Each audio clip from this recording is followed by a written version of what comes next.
하나님이 우리를 어떻게 생각하신다고요? 하나님이 우리가 어떻게 보신다고요? 아자. 다시 한번 오른손을 높이고 시작. 아자. 하나님이 우리를 그렇게 보신다고요. 아름다운 나의 자녀다. 하나님이 보실 때. 아멘.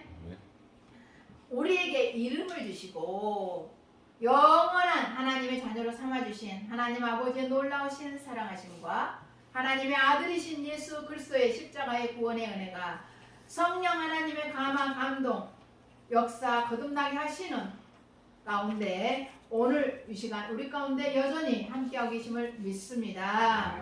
오늘은 흥함에 앉은 땅 머나먼 작은 땅 조선을 사랑한 가족을 만나보겠습니다. 우리는 2주 전에 우리나라 최초로 민간 병원을 설립하여서 전염병 환자들, 가난한 자들, 버림받은 자들을 받아주고 고쳐주었던 작은 예수 일리엄 스크랜턴을 만났습니다. 오늘은 바로 그의 어머니 메리 스크랜턴을 만나보겠습니다. 우리가 인생 사람으로 이 땅에 태어나서 인생길을 가는데 가장 슬프게 하는 것이 있습니다. 뭘까요?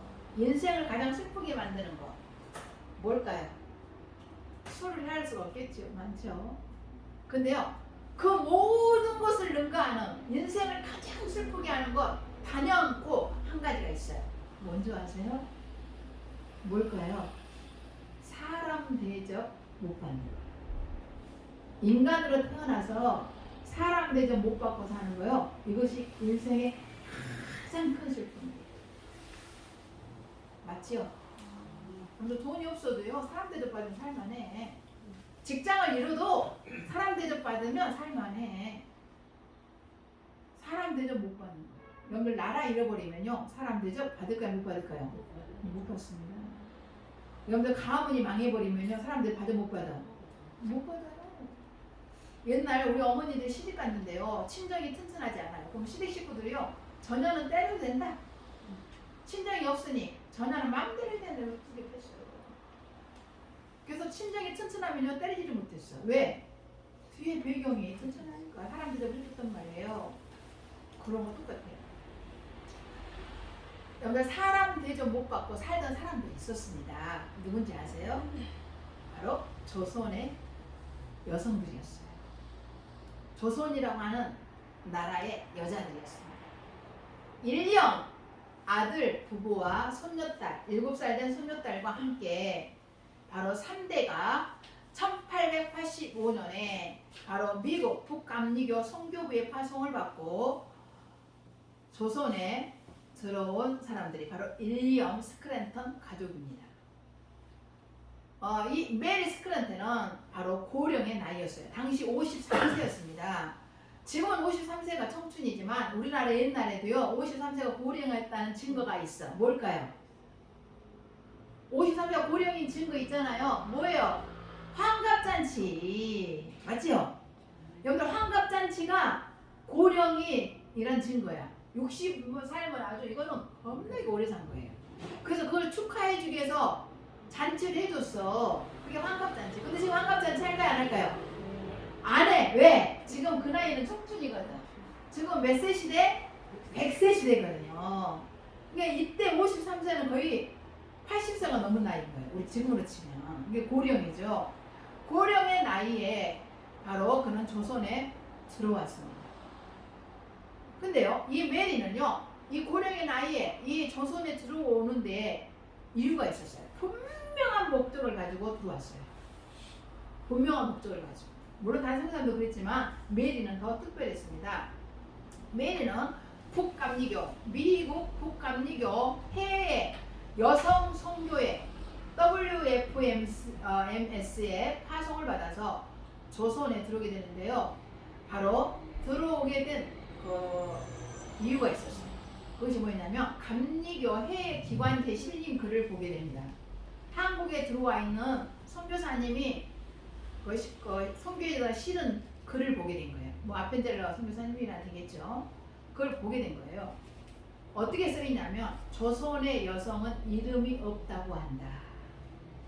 어릴 때는 별명을 부르거나 개똥이, 속똥이, 말순이, 꽃님이, 끝순이 이거 드시죠? 부르거나 아무개 누이, 아무개 딸로 부르고 결혼하면 친정마을 이름으로 부르다가 친정마을 이름 아시죠? 서울대, 영광대 아시잖아요. 성남대. 저 사람 성남에서 시집 왔다는 거예요. 우리 동네에도 서울대가 있었어요. 알고 보니 나중에 서울에서 시집 왔더라고. 그 촌까지. 그래서 서울대기라고 그랬어요. 부르다가 아이를 낳으면 아무개 어머니로 부른다고 했다. 거기에 써 있는 거예요. 메리는 깊은 고민을 하게 됩니다. 이름이 없다는 게 도대체 무슨 의미일까요? 한평생 자신의 이름이 없이 산다는 것. 누군가를 전제로 존재한다고 하는 것.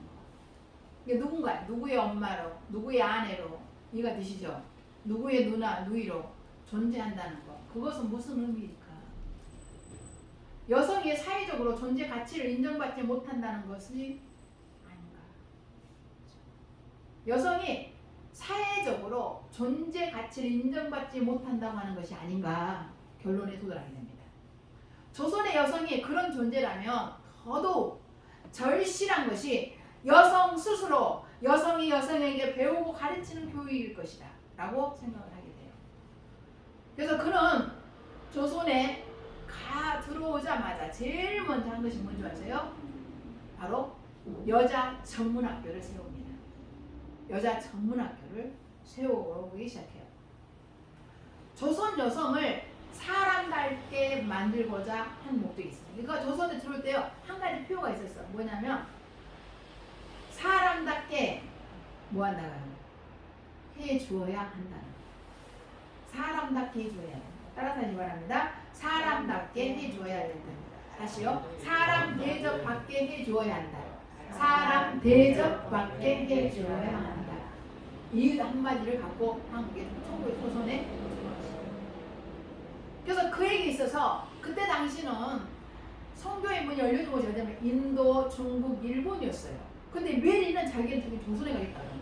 그러니까 성교부에 난리가 났어. 아니 고령의 나이에 인도를 가든지 중국을 가든지 일본을 가든지 왜 조선에 가려고 그러냐. 조선이 지금 얼마나 위험한지 아냐. 그때 메리가요. 자기가 가지고 있는 돈을 헌금을 성교부에 내놓으면서 조선의 여성들을 위해서 써주세요. 그리고 저를 조선으로 보내주세요. 라고 얘기해요. 그래가지고 바로 조선으로 오게 되는데요. 그에게 이 그녀 고령인 이 메리에게 있어서 인종의 문제, 문화의 문제, 언어의 문제 중요하지 않았습니다.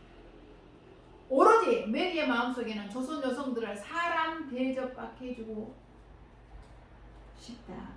해줘야 되겠다. 라는 말 하나만 가지고 조선에 들어왔습니다. 저도요, 저 개인적으로 제가 교회 나오면서 예수님 믿으면서 가장 좋았던 것 중에 하나가 있어요. 뭔지 아세요? 이름. 제가 이름을 찾게 됐어요. 진짜요. 그 전에는 제 이름 없어졌어요. 결혼하면 없어졌어요. 이름이 진짜 없어요. 누구 부인, 누구 처, 누구 엄마. 시골에 있는 친정 부인도 내 이름 안 부르잖아. 누구 엄마라고 그래요? 민준이 엄마야 이렇게 부르죠. 이름이 없어. 어디에 맞냐면 주민등록증에만 이름이 있어요. 근데 교회를 나오니까요. 잃어버린 이름을 찾아요. 다 누구 어떻게 불러줘? 이름을 불러. 우리 왜 수빈이 엄마 이렇게 안 부르잖아. 교회에서. 뭐라고 불러? 조명 집사 이렇게 부르잖아. 우리 이선자 권사도 연세가 있어도 그렇게 안 부르잖아요. 맞죠? 영훈이 엄마 이렇게 안 부르잖아. 이선자 권사님, 김원배 권사님 나이가 90이 넘으셨는데도 그렇지. 민준이 할머니 이렇게 안 부르잖아요. 이름을 찾아. 이름을. 그러니까 하나님은요. 이름을 찾아요. 이름을 지어주세요. 그래서 저는 이름을 찾은 게 너무너무 좋았어요. 지금도 그 기억이 떠올라요. 1886년 그러니까 한국에는 1885년도에 안펜델 선교사, 언도우 선교사님이랑 같이 어떤 시기에 들어오게 되죠. 그런데 2월 달에요. 그 해 다음에 2월 달에 여학교를 짓기 시작해요. 근데 이제 여학교를 지으려면은 집이 있어야 되잖아요. 근데 조선의 집은요, 서양 사람들이 살기 아주 안 좋았어요. 집이 낮아, 지붕이. 그리고 문도 조그매. 그리고 문턱은 겁나게 높아. 옛날 집 다 그러잖아. 말 안 해도 다 알아. 이게 서양 사람들은요, 조선 사람의 집을 살 수가 있어, 없어? 없어. 근데요, 이 서울에 아주 좋은 집, 좋은 기아집을 아주 싸게 살 수가 있었어요. 알려줄게요. 어떻게 샀는가. 이 메리도요. 아주 좋은 집을, 기아집을 아주 싼 값에 샀어요. 그래서 거기다가 여학교를 짓습니다. 그 이유는 경치가 좋은 제법 크고 멋진 기아집이 샀는데요. 그 집이 살던 사람이 영모 사건에 가담했다가, 영모 사건 아시죠? 영모 사건에 가담했다가 가족이 몰살된 일이 있었던 곳이라면 삼족이 멸하잖아요. 근데 어떻게 소문이 나면 귀신 붙은 집이라고 소문이 나는 거예요. 그 집이 귀신 붙은 집이라면 고개를 다 절레절레 흔들 사람들이다. 그래서 그 집을 싫어해. 그래서 이 메리는요, 그런 집을, 내가 지금 정동 32번지 일대, 우리가 저번에 갔었던데, 그 일대에 세 채를 바로 구입하게 돼요. 근데 아주 굉장히 가문이 큰 부잣집이에요. 근데 영모 사건이 얼려졌다가 그 집이 어떻게 된 거예요? 귀신 붙은 집이 되니까 살 사람이 없어.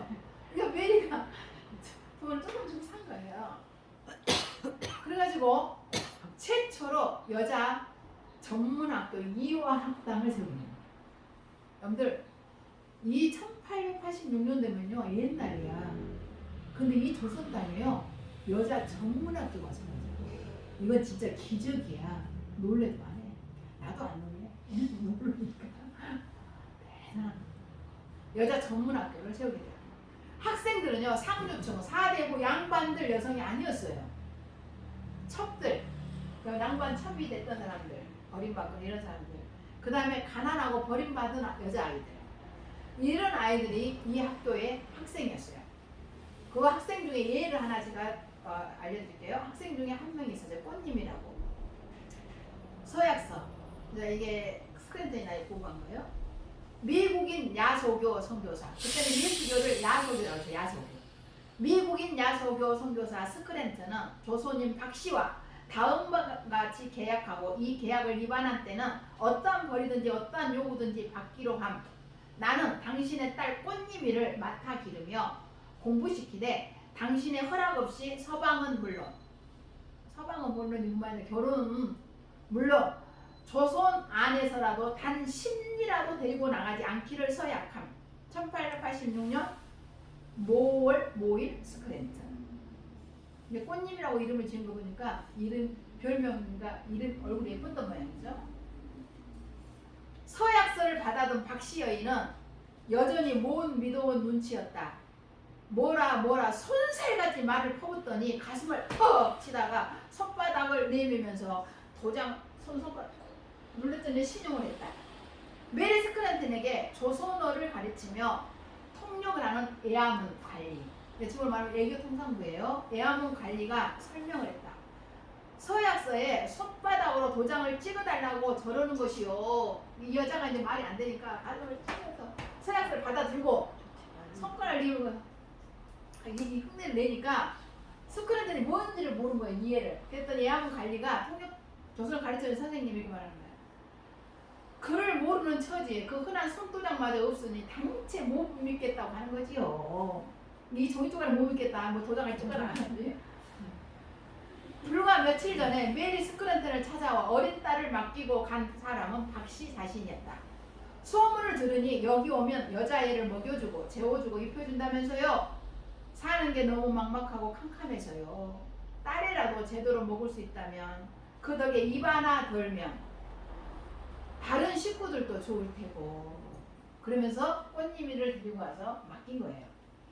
그런데 박 씨는 거지 행색을 한 딸을 남겨두고 황망하게 떠나갔다.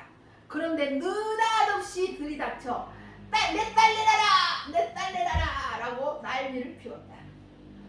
며칠 지나서 와가지고 난리를 쳐. 내 딸 내놓은 거야, 꽃님이.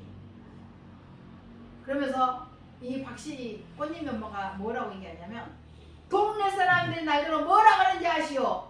서양 도깨비에게 자식을 맡긴 나녀는 애미도 아니오! 막 이렇게 흉을 보는 거야.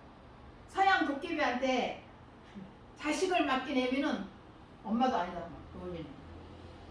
양녀들은 당장은 옷과 밥을 주고 잘해줄지 몰라도 양녀라고 했어요. 서양 사람에서 온 여자를 양녀라고 했어요.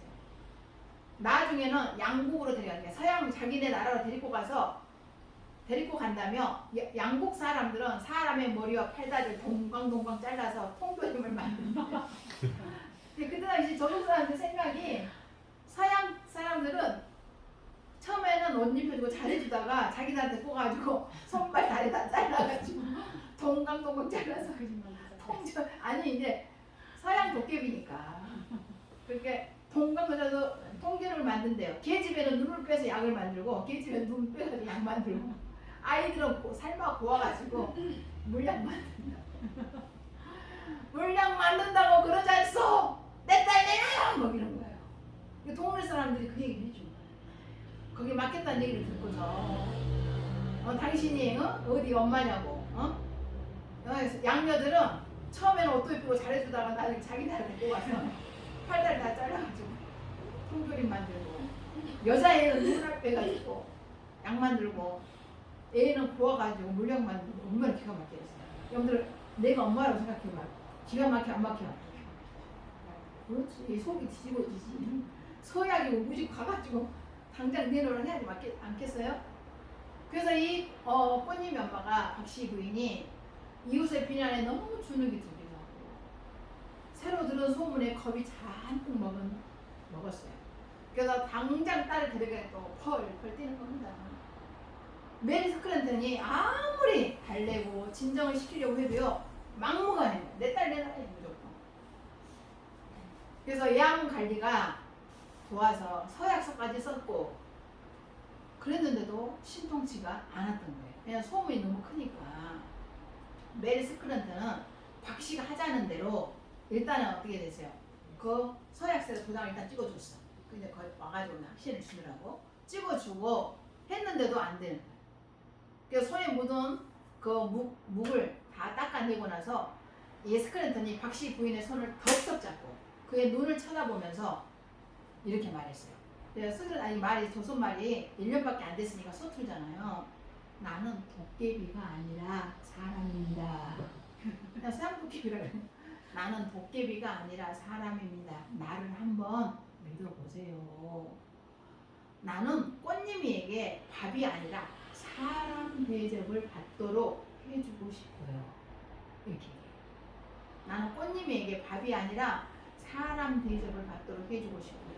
순간 박씨는요 한 대 얻어맞은 듯 멍하니 스크랜턴 얼굴만 쳐다봤는데요. 근데 메리 스크랜턴은 눈시울이 붉어졌어요. 너무 안타까워서. 이해가 되시죠? 그 모습이 너무 불쌍하고 안타깝잖아요. 선교사님은 눈물이 그런 걸 하신 거예요. 그거를 이 박씨 부인이 봤어요. 그날 박씨는 혼자 집으로 그냥 들어갔어요. 막 눈물 콧물 흘리면서 갔어요. 그러면서 혼자 중얼거리는 뭐라 하냐면 밥이 아니라 사람 대접이라니. 밥이 아니라 사람 대접이라니. 세상에 내 평생 이런 소리는 처음이다. 정말 그 말에 충격을 받아요. 왜냐면 사람 대접을 못 받고 살았거든요. 왜?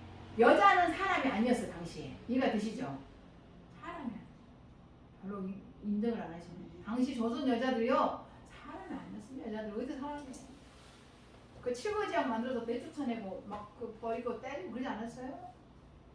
여자들 하면 막 다 밖에 버렸어요. 왜냐면 이 가시락냥 어디다 써먹냐고. 밥이나 축내지. 이 썩을려나 죽어라 이러고 다 내보냈어요 당시에. 맞잖아요. 그리고 일제시대 때요 여러분들 막 이한복 끌려갔다는데 그 마지막에는 끌려간 적이 좀 있었어요. 그 전에는 뭐라 그러죠? 그 가짜빵 아니라 뭐라 그래? 양아버지. 그렇지 양아버지. 양아버지, 양오빠, 삼촌들이 이 여자를 다 판 거야 일본 사람. 돈을 주고. 그거 모르세요? 그 실제로 자기가 팔려갔어. 왜? 가족을 먹여서. 여러분들 위안부 문제를요 그냥 함부로 다 말하시면 안 돼요. 그때는 여자는 사람이 아니었기 때문에요 일본 사람들은 돈을 주고 팔았다니까. 실제로 그걸 다 위안부라 그래. 이 멍청한 것들이. 아니 멍청한 게 아니라 아주 나쁜 것들이죠. 나중에 실제로 대동아전쟁을 하면서 실제로 끌려가긴 했어요. 그 두 번 나눠서 봐야 돼요. 근데 이거는 무조건 다 그랬대요. 그래. 그때 조선 남자들이 얼마나 못했냐면 자기 딸 다 팔았다고 실제로. 그래서 빚대 날며 사투치고 그랬어. 그걸 모르세요? 자기 딸 팔아가지고 그 못된 짓을 했다고요. 내가 쓸데없는 소리 아니 사실이요. 그만큼 여자는 당시에 사람이 아니었다. 이 박씨분이 그걸 안 거야. 그러다 그걸 든 거야. 나는 꽃님에게 밥이 아니라 사람 대접을 해주고 받도록 해주고 싶어요. 밥이 아니라 사람 대접이라니 세상에 내 평생 이런 소리는 처음. 눈물을 흘리면서 중얼거렸다. 내 딸 꽃님아, 너는 그곳에서 사람이 되어라 하고 갔어요. 이거 박씨분이 그런 소리 하고 간 거야. 내 딸 꽃님아, 너는 그곳에서 사람 되라. 왜냐면 자기가 사람이 아니거든. 근데 이 심정이 이해가 되세요? 왜 지금 이 시대 저와 여러분들은요 모르는 거 몇 가지가 있습니다. 여자가 이런 대접을 받는 사람이 아니었다는 것을, 사람이 아니었다는 것을 몰라요. 그다음 뭘 모르냐면 자유를 몰라. 왜냐면 자유를 잃어본 적이 없거든. 이게 자유를 모른다 실제로. 자유란 단어는 아는데요. 의미를 우리는 진짜 모릅니다. 실은 안 잃어봤어. 누구는 앉아서 탈자들은 알아요. 자유를 잃어봤습니다. 여러분들 베트남 사람들 압니다. 이거. 자기들 공사를 했어. 베트남 사람들 알아요. 그 사람들 알아요. 그래서 그렇게 열심히 사는 거예요. 그래서 한국을 좋아하는 거예요. 1886년 11월 고종 23년이었습니다. 조선의 첫 여성 교육기관인 이화학당이 설립되는데 그때 고종이 이름을 지어줘요. 이화학당이라는 현판을 내려주게 됩니다. 1880년 11월 달이죠. 그때 첫 학생이 누구냐면 점동이라고. 점동이 10살이었어요. 이 아이는 누구냐면 아펜델라 성교사님 집에서 그 집안일을 도와주던 김씨의 딸이야. 그러니까 그 같이 살고 얻어먹고 살잖아요. 근데 이름이 점동이야. 이게 점이 있었나 보죠. 근데 걔가 거기서 성교사는 영어를 배웠어. 그 집에 사니까 영어를 배우고 머리가 얼마나 영특한지 몰라요. 그래서 이 아이가 바로 이 이화학당의 첫 학생이 돼요. 학생이 됩니다. 그래서 1887년도 고종이 그 다음에네요. 이화학당이라고 하는 현판을 하사하는데 왜 이화학당이라고 하냐면 그때 당시에 정도 우리가 갔었던 데 있잖아. 광화문. 그 주변에 전부 다 배밭이 냈던 거예요. 배밭. 그리고 배꽃이 흐드러지게 피는 거야. 봄에. 그러니까 양반들이 거기다가 이화정을 지어놓은 거야. 정이 뭔지 아시죠? 동각. 뭐라고 그래요?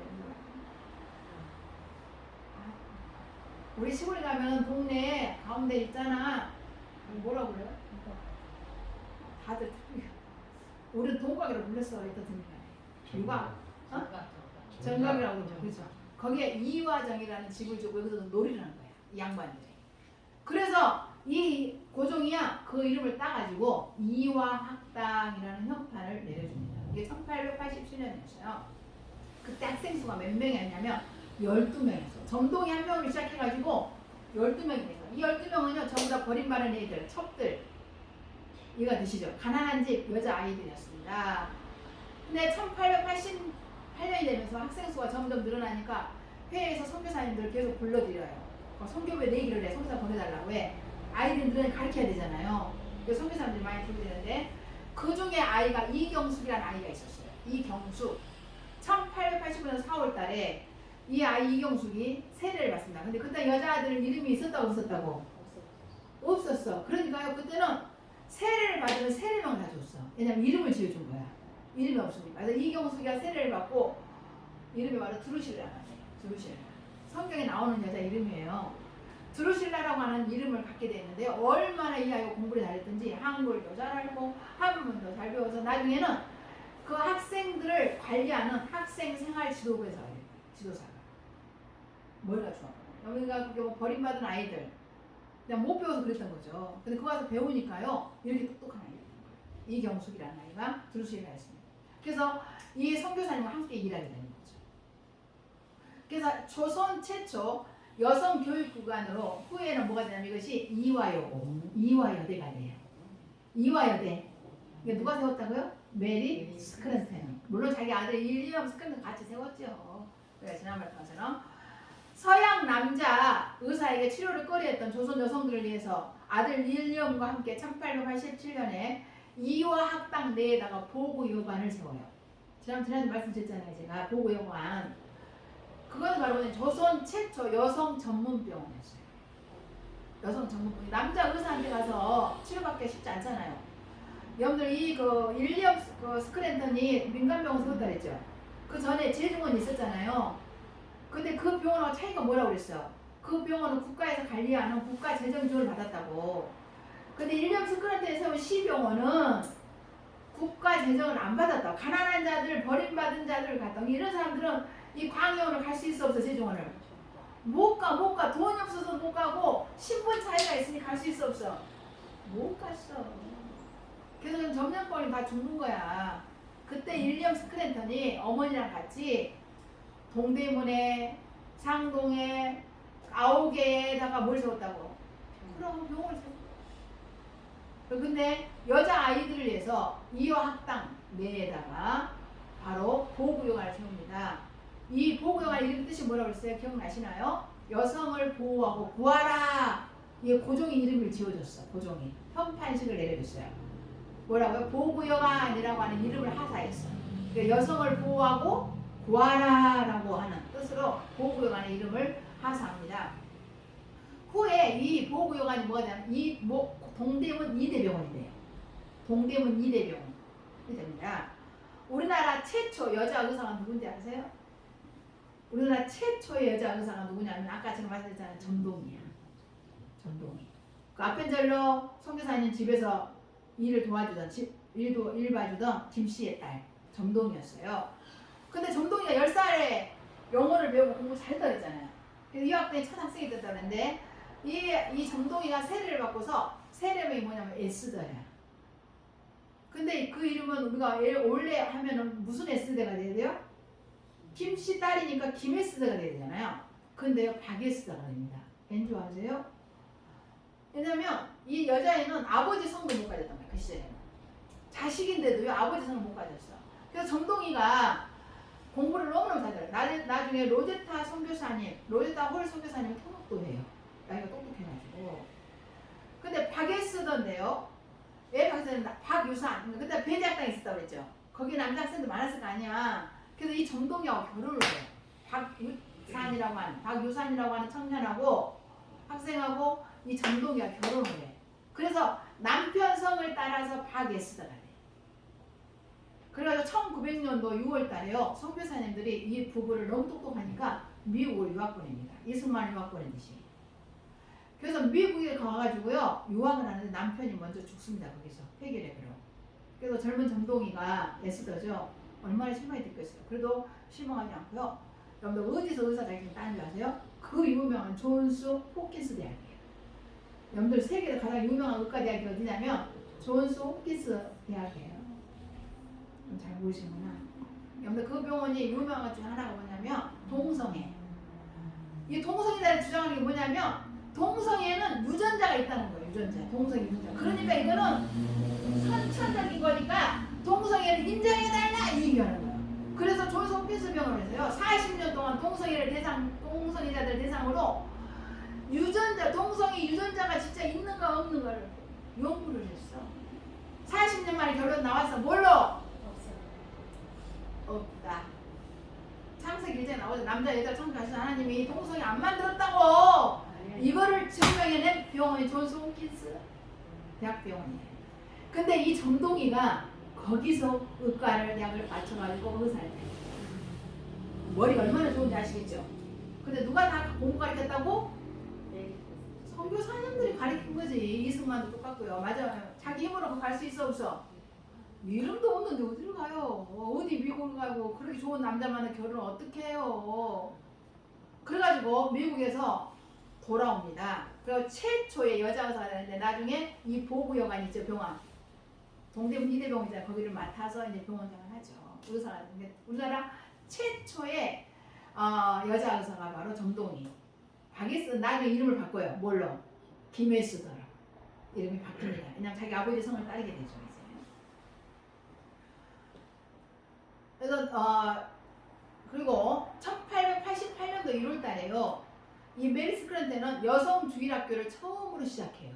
여러분 제가 어렸을 때 교회 갔더니 우리 임전영 잘 아실 것 같아. 남자애가 섞어서 앉을 수 있을 것 같아 지금처럼. 있어요 없어요? 없었어. 그때는 다 남자는 이쪽 줄 앉고 여자는 이쪽 줄 앉아야 돼. 안 그랬나? 우리 동네 안 그랬어 그때. 어디 여기는 아이고 가지마 여기 앉아. 근데 내가 그때 어렸으니까 여기 가서 앉으라 그랬더니 못 앉아. 여기는 남자만 앉는 거래요. 여기 가서 앉아요. 방석으로 앉아요. 기억이 있어요. 남녀가 유별했었어요 그때는. 남녀가 유별하던 그런 시절이었거든요. 그런데 여자들 주일학교를 계속 만든 거예요. 이 메리 스크랜턴. 그래가지고 시작하고 그해 3월달에는 여성교회를 만나요. 지금 우리 여전도에 있죠. 종로가면 여전도 회관이 있어요. 여성교회를 설립해요. 그래가지고 2명의 전도부인을 만들어요. 여러분 옛날에 전도부인이 있었어요. 전도부인. 굉장히 유명해요. 전도부인 중에 하나가 너무 최자실 목사님들이에요. 그 다음에 문중견 목사가 전도부인 중에 한 명이에요. 이분들 다 전도부인이야. 그분들이 그렇게 전도 열심히 한 거예요. 그분들이 우리나라 초창기 이대한 목사님들을 만들어냈어요. 전도부인들이 만든 거예요. 여러분 이성봉 목사님, 뭐 이게 큰 목사님들이 아시죠? 뭐 조용기 목사님, 뭐 김중국 이런 모든 목사님들 아주 기라성 같은 우리나라 최고 목사님들 다 누가 만들었냐면 전도부인들이 만든 거예요. 근데 전도부인 누가 만들었냐면 메리 스크랜턴이 만든 거예요. 그래서 1888년 3월달 여성교회를 설립하여 2명의 전도부인 양성했는데요. 여성 지도자들을 키웁니다. 지도자겠죠. 그때 우리나라 최초 기독교 여자 교육자가 누가 되냐면 아까 이경숙이에요. 머리가 좋았다 했잖아요. 이경숙이가 된 거예요. 그래서 이경숙이 이 2명의 전도부인과 함께 지역을 순회해요. 서울, 인천, 수원 등을 다니면서 전도하는데요. 그때 당시 선교사님들이 메리 스크랜턴을 뭐라고 그러냐면 마더라고 그랬어요. 어머니. 그러니까 다른 선교사님들 사이에 이 스크랜턴을 마더라고 불렀어. 어머니라고 불렀고 당시 우리나라 사람들, 조선 사람들하고 일반 사람들은 이 메리 스크랜턴을 뭐라고 하냐면 대부인이라고 불렀어. 더 그레이라고 불렀어요. 대부인. 왜 그러냐면 2가지 이유가 있어서 2가지로 불렀는데요. 하나는 바로 이 메리 스크랜턴이 성품이 온화했고요. 아주 희생적이었대요. 그래서 사람들이 너무너무 좋아하는 거야. 그래서 대부인, 그레이트, 크다는 거야. 불렀고요. 또 하나는 자기 며느리 스크랜턴이 있잖아. 이게 구분할 수 없잖아. 그래서 며느리하고 구분시키기 위해서 대부인이라고 불렀대요. 그러니까 여기가 메리 윌리엄 스크랜턴 부인의 얘기를 많이 안 하지만 같이 한 거죠. 이해가 되시죠? 그 구분하기 위해서 이렇게 불렀다고 합니다. 1890년대 로드 와일러 교육 선교사님에게 이화학당을 물려주고 바로 안식년을 떠나요. 미국으로. 그래서 1년 안식년을 갖고 1891년에 다시 조선으로 들어와가지고 아들과 함께 1년과 함께 동대문 시약소 아시죠? 시병원 시약소 또 선교사역에 헌신하면서 1893년도에 본격적으로 이제 지방 선교 사역에 아주 집중하게 됩니다. 누구랑 같이? 아까 전도부인 2명 이경숙이랑 같이. 그래서 서울과 인천, 경기 남부, 수원 지대에다가요 이화, 매향, 달성, 공옥, 매일 여자 학교를 세요. 그 지금도 있어요. 지금도 학교들 세워요. 인천, 수원 이런 데 다니면서 여자 학교를 세요. 아이들 여자들 막 첩들 막 버림받은 아들 있을 거 아니요. 그 집에 막 가난해가지고 이런 사람들을 데려다 가르쳐가지고 학교를 세워요. 그리고 누가 가르치냐면 이경숙이 관리하는 거야. 머리가 좋다고 했잖아요. 교육자니까. 그리고 서울의 진명여고 아시죠? 진명여고. 숙명여고, 숙명여대 아시잖아. 그 다음에 중앙여학교, 중앙여자대학교 있죠? 거기를 설립하는데 메리가 도와줘요. 메리 스크랜턴이 도와줍니다. 거기는 도와주게 되고 그 부분은 세웠던 거죠. 아들 윌리엄과 함께 동대문 애옥에 지금 아현동이라고 했잖아요. 아현교회, 상동, 남대문, 그 다음에 시병원을 세웠습니다. 지금은 동대문, 상동, 아현교회가 세워졌다고 했죠. 아현교회 가면은 윌리엄 스크랜턴 동상 있다고 했잖아요. 상동교회는 전덕기 목사님을 중심으로 안창호, 이승만, 김구 등 국지강 근대사 인물들이 신민회를 조직해서 바로 민족교회로 빛과 소금 역할을 감당하게 됩니다. 얼마나 큰 일을 했는지 알 수 있죠.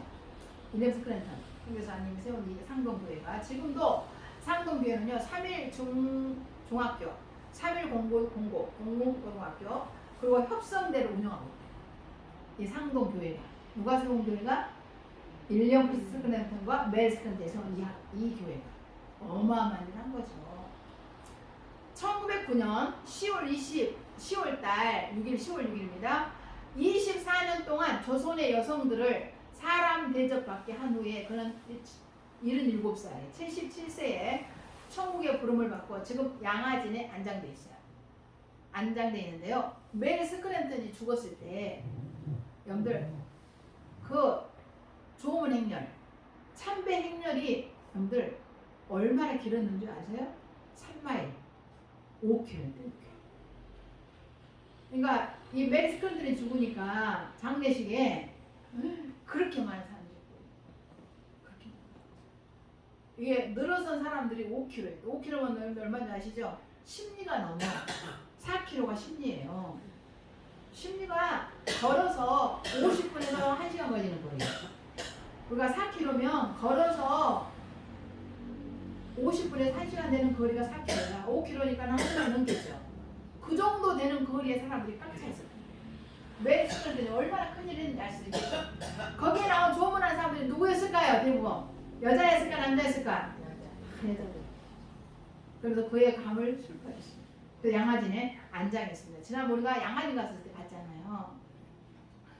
메리 스크런트, 여러분들 우리가 한국 최초 근대식, 현대식 서양 학교를 세운 사람. 그래서 근대 교육의 아버지가 누구라고? 질문. 복수. 여러분들 한국 최초 서양식, 현대식 학교 교육을 하신 분이 계시죠? 힌트. 배제학당을 세우신 분. 누구? 근대 교육의 아버지 누구? 아펜젤. 근데요, 여성 교육과 보건의 어머니는 누굴까요? 메리 스크랜턴이에요. 이 메리 스크랜턴은 조선의 여성들에게 교육하고 보건, 아시겠죠? 이 두 가지를. 그래서 최초의 여자 학교 이화여대, 그 다음에 최초 여성 병원을 바로 보구여관에 세웠다고 했잖아요. 그게 목동 이대병원이라고요. 아니, 동대문 이대병원. 그래서 이 메리를 가리켜서 여성 교육과 보건의 어머니라고 불러요. 한국 최초 현대식 학교를 세워서 근대 교육의 아버지를 누구라고 부른다고요? 아펜젤러라고 부른다고요. 근데 이렇게 부릅니다. 대한민국은요, 그러면 이런 메리에게 포상을 했어야 돼, 안 했어야 돼? 지난번에 언더우드도 했고 아일랜드 했잖아요. 근데요, 이 메리한테는 안 했어요. 언제 했냐면요, 늦게 합니다. 메리가 1909년도에 죽잖아요. 그런데 1909년도에 죽나? 아, 맞지.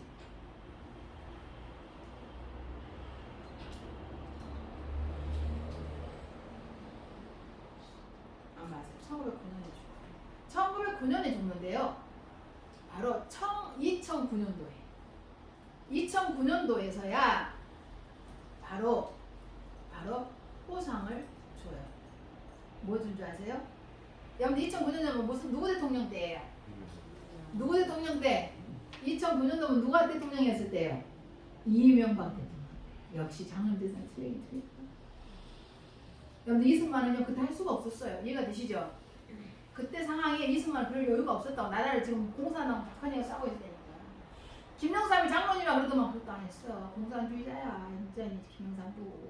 맞아요, 안 맞아요? 동감을 안 하죠. 이번에 뭐 노태우 대통령이 파주 어디에 묻히셨다고? 통일동산? 저는 동작동 국립묘지에 김대중을 파내야 된다고 생각해요. 김영삼도 파내고 거기에 노태우가 들어가려고. 인명반들 나라가 망했어요.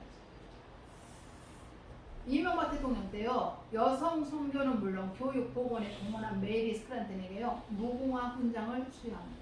그러니까 몇 년 지나서예요? 1900년, 1909년에, 그 다음에 2009년이니까 몇 년 지났어요? 네? 그럼 우리가 너무 사람 대접을 안 했죠? 우리나라 진짜 혼나야 돼.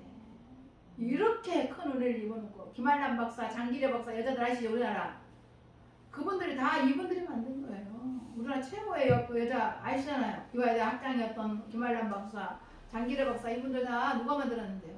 이거 다 만든 거예요. 근데 그때 다 준 거야. 메리 스크랜턴이 있었기 때문에요. 나 같은 교육자가 오늘날 있을 수 있어. 내가 목사 될 수 있는 건 누구 덕분이라고? 왜? 진짜예요. 사람 취급도 받지 못하고 짐승처럼 운명인 줄 알고 살던 여성들을 사람 대접받게 해주어서 오늘날과 같은 세계 그 어떤 나라와 견주어도 손색 없는 모든 나라 여성들이 부러워하는 부러워하는 여성의 지위가 높은 나라가 되었습니다. 여러분들 미국 여성 지위 높은 거 같죠? 아니에요. 대한민국 여성 지위가 제일 높습니다. 세계에서. 여러분들 미국 여성 대통령 안 나왔잖아. 근데 이게 대한민국에 여성 나왔잖아. 일본도 안 나왔잖아. 봐봐. 프랑스 나왔어요? 안 나왔어요? 내가 이스라엘 여행 갔잖아요. 이스라엘은 진짜 세계 경제를 움직이는 나라가 이스라엘이거든요. 그 아이들의 학생들이 아침에 학교에 교복을 입고 그래서 선교사한테 물어봤어. 저 아이들 꿈이 뭐래요? 망설이지 않고 단 한 번 딱 한마디 말해요. 현모양처. 이 아이들은 18세가 지나 고등학교만 졸업하면 시집까지 가요. 그거 현모양처가 되는 거예요. 남편을 잘 섬기고 아이들을 낳아서 잘 양육하는 거예요. 이게 이스라엘 여자 아이들이야. 고등학생들. 우리나라 여자한테 물어봐 뭐가 된다 그래. 야, 대통령 내가 뭐 그 여자 우리나라 세계에서 여자 교육이 대학까지 다 다니는 나라 우리나라로 보습니다 진짜. 미국도 이렇게 여자들이 대학 많이 안 가요. 일본 여자들 이렇게 대학 많이 안 가요. 유럽의 그 어떤 나라도 여자들 이렇게 안 가르칩니다 솔직히. 근데 대한민국은요 여자들 이렇게 잘 가르쳐. 그냥 안 그래요.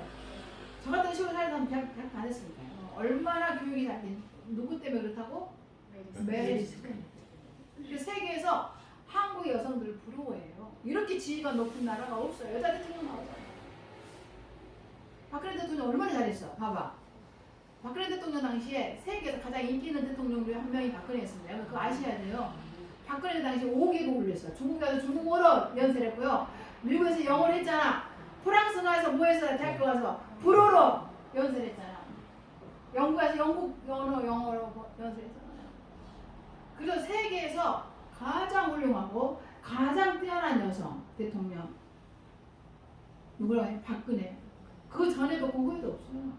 그렇게 훌륭한 대통령이었습니다. 근데 저 주사파 저세들이 악한 선동에 우리 국민들 다 속아가지고 지금 감옥에 있어요. 그래서 박근혜 대통령 나중에 재평가해야 될 줄로 믿습니다. 얼마나 훌륭한지 몰라요. 그래서 그만큼 지위가 높은 나라가 됐던 거는 우리가 이렇게 됐습니다. 룻기를 읽어보겠습니다. 룻기 1장 16절 17절 같이 읽겠습니다. 띄워주세요. 시작. 룻이 이르되 내게 어머니를 떠나며 어머니를 따르지 말고 하라. 강권하지 마옵소서. 어머니께서 가시는 곳에 나도 가고 어머니께서 머무시는 곳에서 나도 머물겠나이다.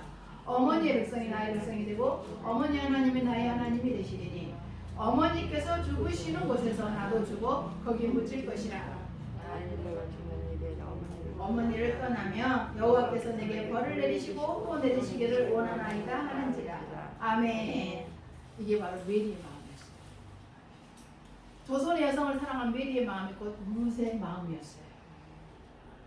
우리를 처럼 사랑하신 하나님 아버지께 우리가 이 시간 박수로서 영광을 올려드리십시다. 오늘날 저와 여러분이 여성으로서 이런 대접을 받을 수 있는 것은 누구 덕이라고요? 메리. 사람 대접받게 해주고 사람 대접받게 해준 것이 이 나라 대통령들이 아니라고요. 이 나라 권세자들이 아니었다고요. 누구였다고요? 메리. 그래서 고종의 마음을 움직여가지고 세상에 이와 뭐라고? 보호여관이라는 이름까지 지어줄 정도. 얼마나 우리가 스크린들은 얼마나 노력을 했는 걸 알 수 있죠. 물론 다른 선교도 같이 한 거예요. 알렌, 뭐 아치펜젤러 다 같이 한 거예요. 그때 뭐 혼자 선교할 수 있나요? 지금 우리가 선교사님들 계시잖아요. 뭐 차상희 선교사님 그분들도 혼자 하지 않아요. 다 같이 하는 거예요. 맞죠? 우리가 알 수 있죠. 그래서 우리는 이 은혜를 입었습니다. 우리 메리 스크랜찬을 잊지 마십시다. 조선 여성의 교육과 복원의 어머니이십니다. 그분이 있었기에 오늘 저와 여러분이 이렇게 있는 것입니다. 그 은혜를 우리가 기억하고 하나님 앞에 영광을 돌려드리며 오직 주의 사랑에 매여 내 영 기뻐 찬양합니다. 이 소망의 언덕 기쁨의 땅에서 주께 사랑드립니다. 오직 주의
되었습니다.